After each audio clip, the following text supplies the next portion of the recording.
Şehrin dışında geniş ve bereketli bir bahçe. Yıllar boyunca özenle sulanan, emekle büyütülen, her mevsim meyve veren bir bahçe. Ama o bahçenin sahipleri bir karar aldı. Bu yıl fakirlere pay vermeyeceğiz. Sabah erkenden, kimse görmeden gizlice hasat yapalım. Heyecanla yola çıktılar. Bahçeye vardıklarında gözlerine inanamadılar. O bereketli bahçe, gece gelen ilahi bir ateşle kül olmuştu. Yıllarca besledikleri o bahçe, kendi elleriyle yaktıkları o ateşle yok olup gitmişti. Şimdi dur ve kendi hayatına bak. Belki sen de yıllarca düzelir diye beklediğin birileri var. Sabret diye yuttuğun ağır kelimeler var. Seni yavaş yavaş söndüren bir ortam var. O bahçe sahipleri de öyle düşünmüştü. Biraz daha bekleyelim, biraz daha kalalım. Ama bekledi ve bahçe yandı. Dinle. Kısası Enbiya, o bahçe sahiplerinin hikayesini anlatır. Onlar yıllarca o bahçeyi büyüttüler. Ama zenginleştikçe içlerindeki cömertlik azaldı. Fakirler her yıl bizim emeğimizden pay alıyor. Bu yıl sabah erkenden gidelim, kimse görmeden hasat edelim. Ve o gece Allah'ın takdiri devreye girdi. Gökten bir ateş indi ve onlar daha bahçeye varamadan her şey bitti. Kısası Enbiya der ki, o bahçe sahipleri feryat etti. Biz ziyan ettik, biz hata ettik, biz kendimize zulmettik. Ama iş işten geçmişti. Sen de yıllarca düzelmez insanları kendi çabanla değiştirmeye çalıştın. Biraz daha sabredeyim, belki düzelir. Biraz daha katlanayım, belki anlar. Biraz daha bekleyeyim, belki değişir. Ve o beklenti içinde yıllar geçti. Ama o insan değişmedi. O ilişki düzelmedi. O ortam iyileşmedi. Ve sen o bahçe sahipleri gibi kendi huzur bahçeni bizzat kendi ellerinle yavaş yavaş yaktın. Abdülkadir Geylani Hazretleri der ki, sabır hakka götürür ama yanlış yerde sabır zulme dönüşür. Toplum sana ne dedi? Sabret, eşin değişir. Sabret, o insan anlar. Sabret, aile önemli. Sabret, güçlü ol. Ve sen sabrettin. Yıllarca, sessizce sabrettin. Ama o sabır sana ne getirdi? Huzur mu? İçsel bir neşe mi? Ruhsal bir büyüme mi? Mesnevi der ki, sabır, içsel neşenin anahtarıdır. Yani hakiki sabır, seni zamanla içsel bir huzura ve sevince taşır. Ama senin sabrın, yıllar geçmesine rağmen, seni sadece karanlığa, hastalığa ve gözyaşına taşıdıysa, o yanlış kapının önünde bekliyorsun demektir. Arkasında zehir olan kapının anahtarı sabır değildir. Peki gerçek sabır nedir? Abdülkadir Geylani Hazretleri bu soruyu asırlarca önce cevapladı. Dedi ki, bazen sabır yanlış yere adım atmamaktır. Bazen sabır gereken anda geri çekilmektir. Bazen sabır hakikati beklemektir. Gerçek sabır, zehirli insanlara mecburiyetten tahammül etmek değil. Gerçek sabır, ruhunu yüceltmek için zorluğu Allah rızasıyla göğüsleme iradesidir. Sen zorunda olduğun için sabretmiyordun. Sen korktuğun için sabrettiğini sandın. İşte şimdi sana en sarsıcı gerçeği söyleyeceğim. Yanlış yerde sabrettiğin tüm o yıllar boyunca zihnin ne yapıyordu? Sürekli o insanları düşünüyordun. Bana neden böyle yaptı? Ben o sözü nasıl yuttum? Bir gün anlayacak. Ve bu düşünceleri bir dirayet, bir uyanıklık sanıyordu. Ben aptal değilim, her şeyi biliyorum. Oysa Mevlana, Mesnevisinde o muazzam gerçeği fısıldıyor. Dünya işlerinde uyanık olan, hakikatte çok dalgın bir uyku içindedir. Ve ekliyor. Her kim ki uyanıktır, o ziyade uykudadır.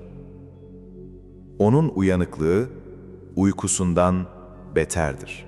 Sana eziyet edenlerin haksızlıklarını sabahlara kadar uyanık kalarak düşündün. Her gece o eski mahkemeleri kurdun. Her gece o kırık cümleleri tekrar ettin. Her gece o hiyanetleri yeniden yaşadın. Ben uyanıkım, ben farkındayım dedin. Ama ruhun o dünyevi kavgaların içinde derinden uyudu. Melekut alemine kapılar kapandı.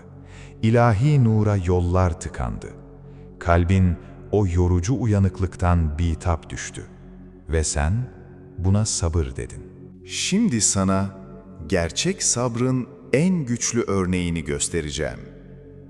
Kısası Enbiya, Peygamber Efendimizin o muazzam iradesini anlatır. O, rahat ve lüks bir hayat yaşayabilirdi. Ama kendi iradesiyle şöyle dua etti. 3 gün aç, 1 gün tok olmayı diliyorum. Aç olduğumda sabretmeyi öğreneyim, tok olduğumda şükretmeyi öğreneyim. İşte bu gerçek sabır. Mecburiyet değil, irade. Korku değil, seçim. Tahammül değil, Allah rızası. Sen seni tüketen insanlara mecbur olduğun için mi sabrettin, yoksa Allah rızası için mi? Bu sorunun cevabı senin sabrının gerçek mi yoksa yanlış mı olduğunu gösterir. Geylani Hazretleri der ki, sabır hakka götürür. Dikkat et, sabır hakka götürür. Seni tüketen bir insana katlanmak, seni söndüren bir ortamda kalmak, seni susturan bir ilişkide ısrar etmek, bu seni hakka götürüyor mu? Eğer o sabrın sonu bir huzur, bir ferahlık, bir ilahi açılış değilse, o sabır yanlış yerdedir. Mesnevi der ki, sabır, kalbin ferahlığının anahtarıdır. Anahtarın doğru kapıya uyması lazım. Yanlış kapıya ne kadar zorlasan da o kapı açılmaz. Şimdi sana, toplumun sana hiç söylemediği o cümleyi söyleyeceğim. Bırakmak, vazgeçmek değildir. Seni söndüren bir insanı bırakmak, zayıflık değildir. Seni tüketen bir ortamdan çekilmek, başarısızlık değildir. Bazen en büyük sabır, o yanlış kapının önünden kalkmaktır. Abdülkadir Geylani der ki, bazen sabır, gereken anda geri çekilmektir. Ve o geri çekilme anında aslında ruhun en büyük cesaretini gösterir. Ama içinden bir ses duyuyorsun. Bırakırsam günahkar olur muyum? Bırakırsam sabırsız mı sayılırım? Bırakırsam Allah razı olur mu? İşte bu soruların cevabı için kalbinin derinliklerine inmen gerekiyor. Geylali der ki, sabrın sınırını kalbin içindeki denge belirler.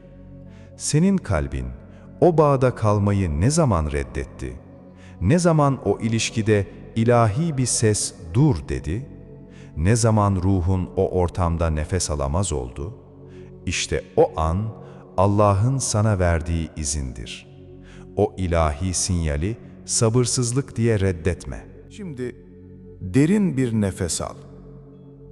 Yıllarca sabır diye yuttuğun o ahar kelimeleri, güçlü ol diye bastırdığın o feryadı, düzelir diye beklediğin o boş umutları yavaşça serbest bırak.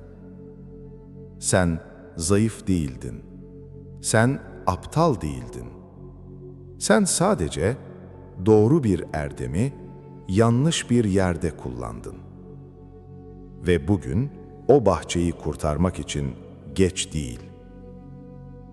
Eğer bu gece bu sözler senin o yıllarca susturulmuş, o sabırlı ama tükenmiş ruhuna bir nefes olduysa, senden bir şey isteyeceğim.